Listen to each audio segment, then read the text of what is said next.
Hello, everyone. Welcome to the Concern Podcast, where we unpack political, social, economic, and cultural stories shaping our world. I am Emmanuel Taban. Now, a very interesting story. Last week on Friday, in fact, this week, one would say on Friday, uh, the government of the Republic of South Sudan sent a delegation to Kenya, Nairobi, and that delegation went on and met with the President of the Republic of Kenya, His Excellency William Arap Samuel Ruto. And that delegation was led by the uh, presidential envoy, that is Honorable Tutgat Luak, together with the Foreign Affairs Minister, that is the Honorable Sumaya Mandekumba. And they went to State House in Nairobi and they had lots of discussion with the President of the Republic of Kenya. And while in Nairobi, there's so many issues that emerged during that discussion or that engagement. And one of the issues that came up, of course, the team delivered to the President of Kenya a special message that was written by President Salva Kiir Mayardit. And after the message was delivered, also in return, the President or the government of the Republic of Kenya handed over a framework to that delegation, to the South Sudan delegation. And that framework contained mechanisms on how the government of the Republic of Kenya intends to revive the Tumaini initiative that was initiated in 2023, December. And the government of Kenya intends to revive it, and it's to start on the 9th of February this month in Nairobi. And that initiative is to bring about to bring together all forces that are actually involved in the current conflict happening in South Sudan, the government of the Republic of South Sudan and the Salva Kiir Mayardit, and all other opposition factions that are operating in the country right now. And the initiative is to be headed by a retired lieutenant in Kenya. And invitations have been issued out to so many different groups, including the opposition, the SPLM in opposition, and all South Sudan opposition alliance, and all other political parties and factions that are operating in the country. But the invitation that was, I believe most of the groups that were issued the invitation, they gave a response. But one group that did not give a response is the SPLIO, the South Sudan People's Liberation Army, or movement in opposition, and the one mainly under the detained Vice President Riek Machar. And this group actually gave two conditions as to why they may not participate in this peace initiative. And one of the reasons is that they will not participate in these peace talks unless their leader, that is the detained first Vice President, Dr. Machar, is released. And until Machar is released, they won't engage in this direct peace talk with President Kiir. And also they claim that the committee that was formed by President Salva Kiir on Friday is not inclusive. I mean, the committee wasn't that inclusive at all. I mean, it contained people who were just handpicked by President Kiir, and therefore it does not represent people who are aggrieved, those who are fighting the government back. And they gave these two reasons. And the president, of course, formed a committee, and that includes the government of the Republic of South Sudan and the SPLM and other religious members and civil society, women groups.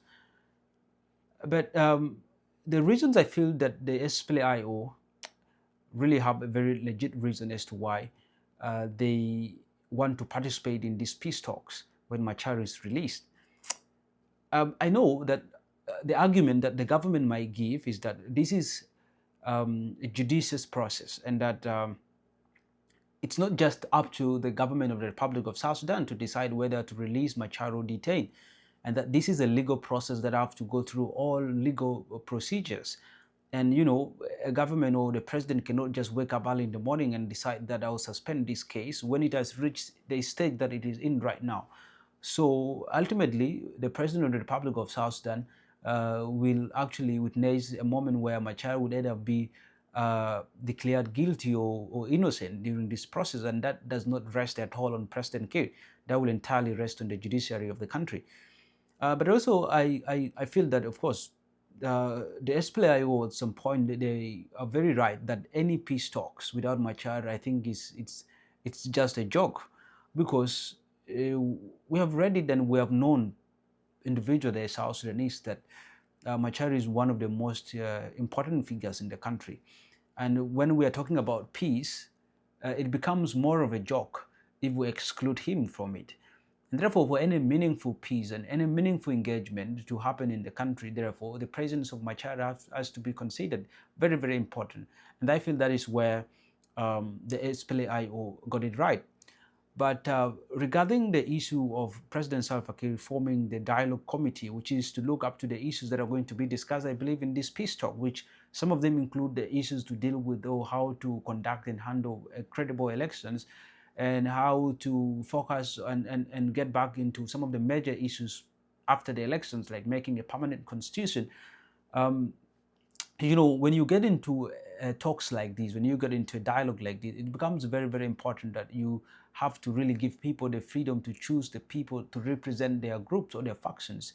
But what I've seen is that the people entirely picked from all these sections, whether being in the opposition or in the government or even in the church or in the civil the civil society, most of them are handpicked by President Kiir. And I would expect that if President Kiir wants a meaningful engagement with these factions that are actually giving him sleepless nights, what he would do is that he give total responsibility to these committees to come up with the people to represent them, and they hand over that list to President Kiir, and if he wants, he can approve it. But that, I feel, it shouldn't really come from Kiir's decision and just handpick people and say you're going to represent this political party or this faction in this dialogue. It should come from these people. He should give the people go ahead to go and decide who they are going to pick to represent them in this dialogue. And this would apply the same to the religious group, to the civil society, to the women group, to the youth, and even to the other political or the rivalry parties that the SPLM in government consider them so. So I feel that the SPLM-IO has very legit reasons as to why they have given these conditions before the start of these peace talk. I mean, the peace talk is starting on the 9th of February, which is quite very soon.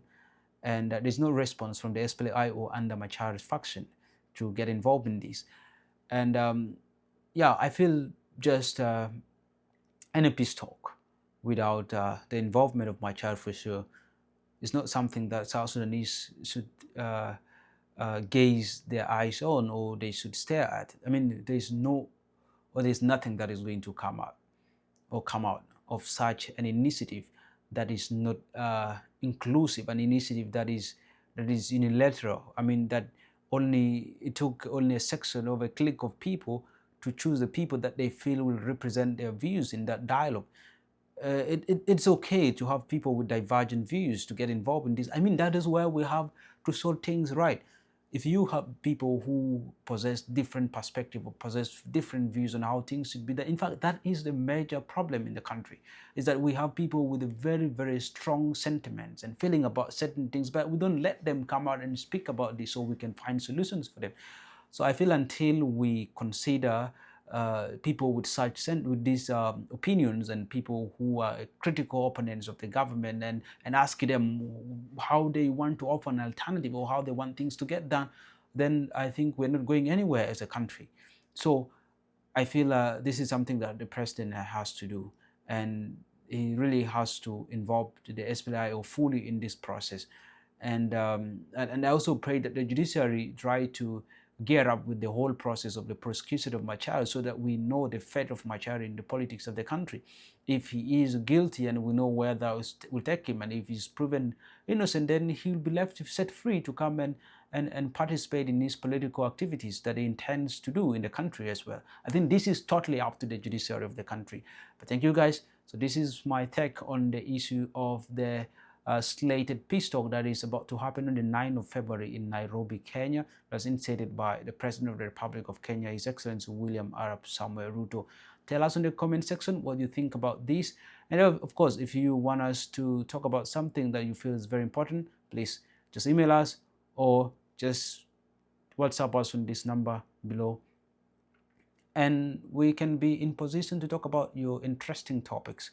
Or if you can't reach me on WhatsApp, you can write an email as well on this email address. Thank you so much. Until next time, I'm Emmanuel Taban, and this is the Concern Pod. Before we close today's episode, here's a quick message from our sponsor, Wanit.co.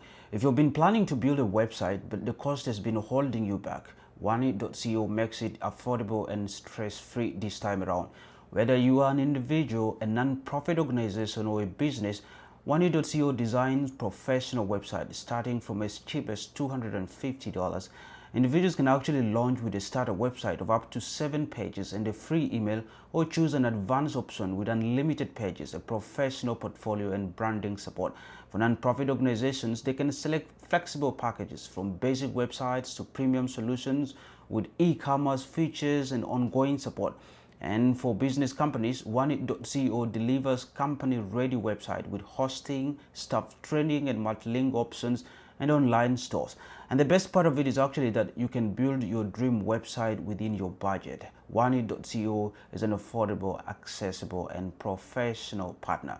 And to get started, you can actually visit Wanit.co or email them at info@wanit.co, or you can get in touch with them through their WhatsApp number at +1 226 504 3322. Wanit.co, proudly affiliated with Jobs to Apply. And if you're wondering of what I'm talking about, here are some samples of website created by Wanit.co. You can see them right here.